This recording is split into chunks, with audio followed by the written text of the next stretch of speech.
Hi y'all, welcome back to my kitchen. I'm Margaret Cooper Nygaard. This is No Recipe Necessary, and today for my mother-in-law we're making a reduced carb pecan sandy cookie.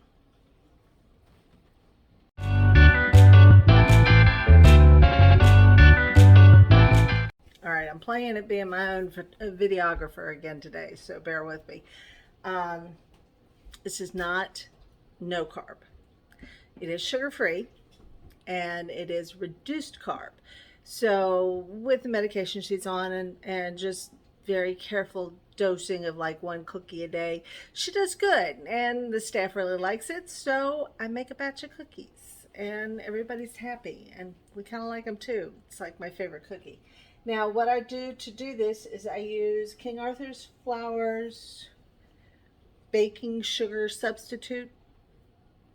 I have a label for it somewhere. They call it baking sugar alternative. I can show you a coupon for it. I got rid of the bag, but that's what it looks like.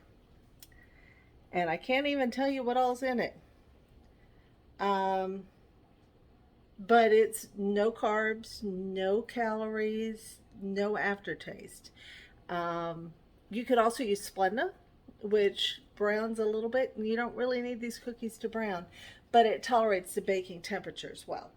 And we're substituting some almond flour for some of the regular flour, and that combination drops the carb count and makes it more diabetic friendly.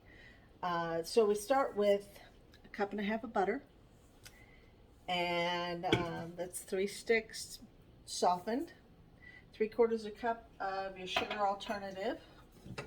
And of course, if you're not watching your carbs, you can just use sugar. And you can just use plain flour if you want.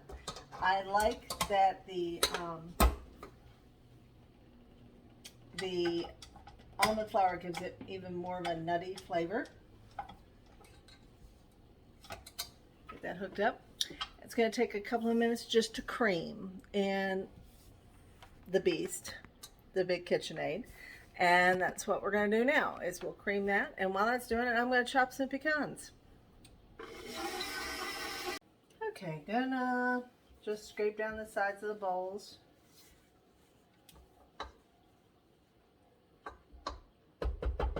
And this is the most idiot-proof cookie dough there is, because now I'm just going to dump in the other ingredients and turn the mixer back on. So I've got a 1.25 cups of almond flour,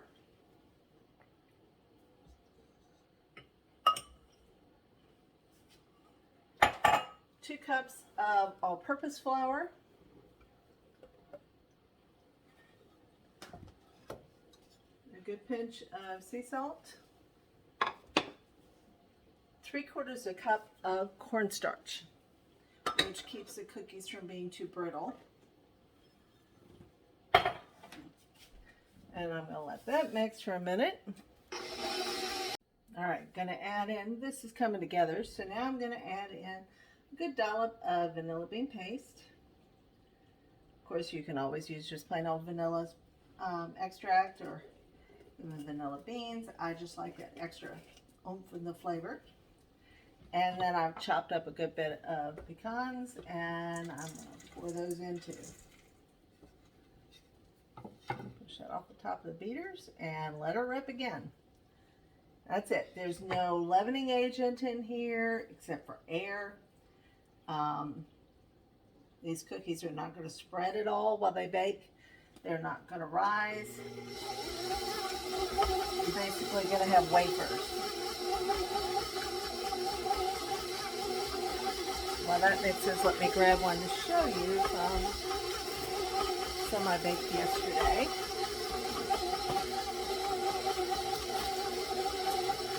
That's it. Just a little bite-sized cookie.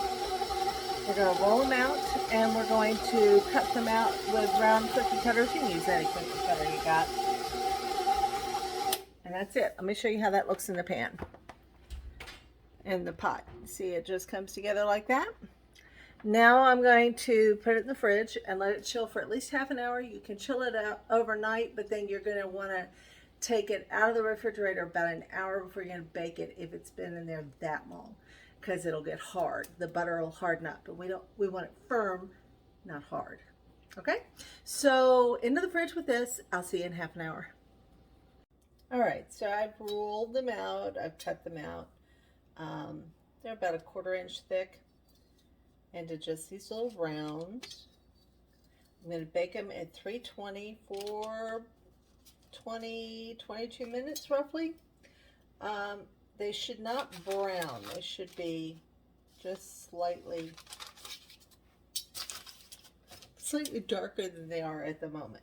And then what I'm going to do is just use a fork and prick the tops of each cookie before they go in the oven. This helps them bake more evenly. Helps kind of funnel the heat down into the middle of the cookie so that it cooks evenly all the way through and all the way across. You can make these cookies bigger if you want. I just find for portioning, these little hands or bite-sized cookies are really good for us, for my mother-in-law, for us in general. Of course, around this house, nobody ever eats just one, but we'll just pretend we're a potato chip company.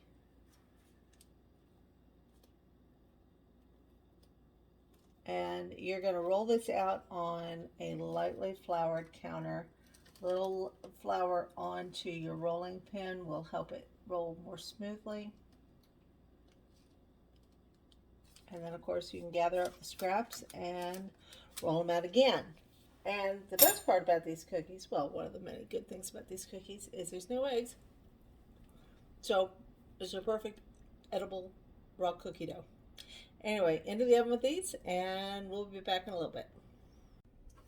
So the first batch or first tray of cookies is out, and I'm just going to let them cool here on wire racks, and they will be ready to go.